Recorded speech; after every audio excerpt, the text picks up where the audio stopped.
Salut à tous, c'est KCT, chose promise, chose due. Aujourd'hui, je vous présente mon League Starter. Si vous aimez nettoyer des maps super rapidement sans avoir besoin de viser, alors j'ai exactement ce qu'il faut pour vous. Aujourd'hui, on décortique ensemble mon build Flicker Strike Impale. On prend l'un des skills les plus rapides et jouissifs du jeu et on l'associe à la mécanique d'Impale.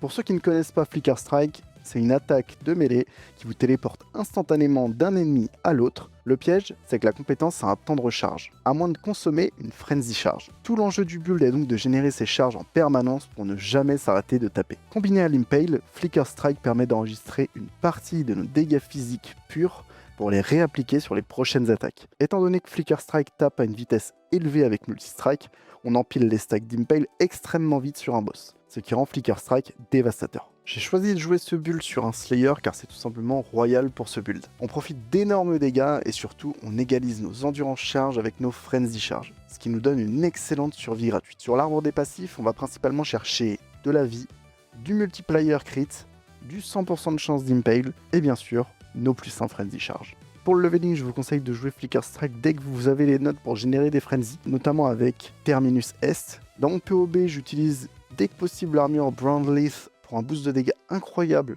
Pour la génération de Frenzy sans Terminus Est, c'est les gants qui nous sauvent. Il faut utiliser les Ceaseless Fists, ce qui nous permet de maintenir notre bouton enfoncé en map sans jamais être bloqué par le cooldown. Et surtout, ça nous permet aussi de changer d'épée vers une bien meilleure. En parlant de l'arme, puisqu'on joue Impale, on a besoin de gros dégâts physiques. Je suis parti sur une épée rare à une main combinée avec un bouclier de max block pour une tankness encore meilleur. N'oubliez pas de vérifier votre accuracy, c'est très important. Sachez qu'il existe un craft sur les épées qui permet de rendre les attaques 100% réussies. Au niveau des gemmes, voici notre sixlink principal pour démolir le contenu. On commence par Flicker Strike, la base.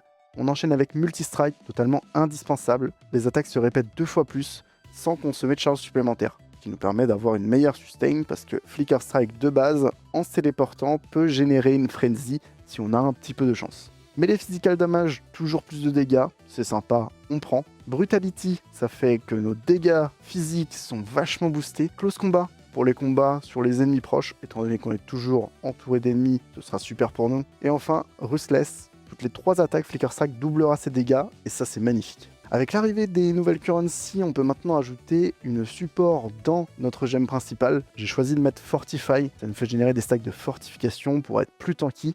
Et en complément, la gemme nous donne quand même 10% de mort dommage. Pour la progression, je vous invite à ajouter les gemmes dans le même ordre, comme vous le voyez à l'écran, en commençant de Multi-Strike à Fortify. On passe aux autres gemmes, défensives et agressives. On va commencer avec les gants, donc un 4 liens, Steel Skin, automatisation, Reduce cooldown, précision, Steel Skin, pour une meilleure tankness, ça tank des dégâts à notre place. Automatisation, ça caste un Steel Skin sans qu'on ait besoin d'appuyer sur le bouton, c'est super. Reduce cooldown, ça fait que Steel Skin est activé beaucoup plus souvent. Et enfin, précision, ça booste un petit peu notre accuracy quand on n'est pas stack à 100% et ça booste aussi nos chances de critique. Pour les bots, on va partir sur les auras Pride, Tempest Shield, Flesh and Stone. Pride nous permet du coup d'augmenter nos dégâts physiques. Plus on reste autour de l'ennemi, plus il prend de dégâts physiques.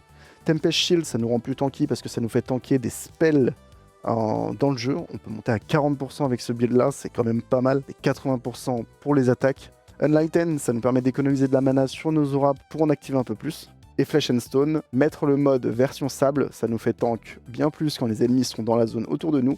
Étant donné qu'on est toujours à côté d'ennemis, forcément ça booste notre tankness et c'est ça qu'on veut. Pour le casque, on part sur Assassin's Mark, Mark on Hit, Faster Attack, Shield Charge ou Lip Slam, selon votre préférence. Shield Charge reste un peu plus rapide, mais moins facile à contrôler s'il y a des murs sur votre route. Assassin's Mark, du coup, ça booste nos critiques. Mark on Hit, ça applique la marque sans qu'on ait besoin de le faire. Faster Attack pour que Shield Charge ou Lip Slam aille un peu plus vite. Sur le Shield, c'est simple. Blood Rage, Enhance, Val Haste. On joue Blood Rage tout simplement parce que ça nous apporte du leash et aussi de l'attaque speed. Enhance, pourquoi Enhance? Ça booste la qualité de Blood Rage, ce qui fait que ça nous donne encore plus d'attaque speed. Val Haste maintenant, c'est très simple. On l'active par moment, juste la version Val, c'est-à-dire qu'on va pas activer la version classique Haste parce que ça nous consommerait trop de mana. Par contre, Val Haste nous donne 31% d'attaque speed et de movement speed par moment une fois qu'on a assez de souls engrangés. Une soul, un monstre tué.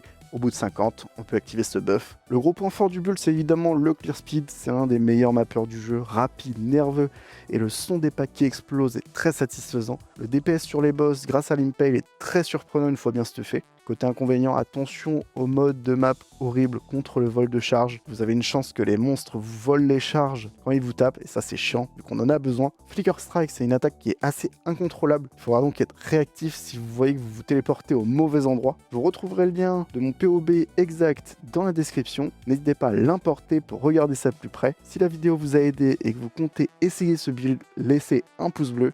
Abonnez-vous pour ne pas rater mes prochains builds et tutos PoE. C'était KCT, prenez soin de vous, c'est ciao.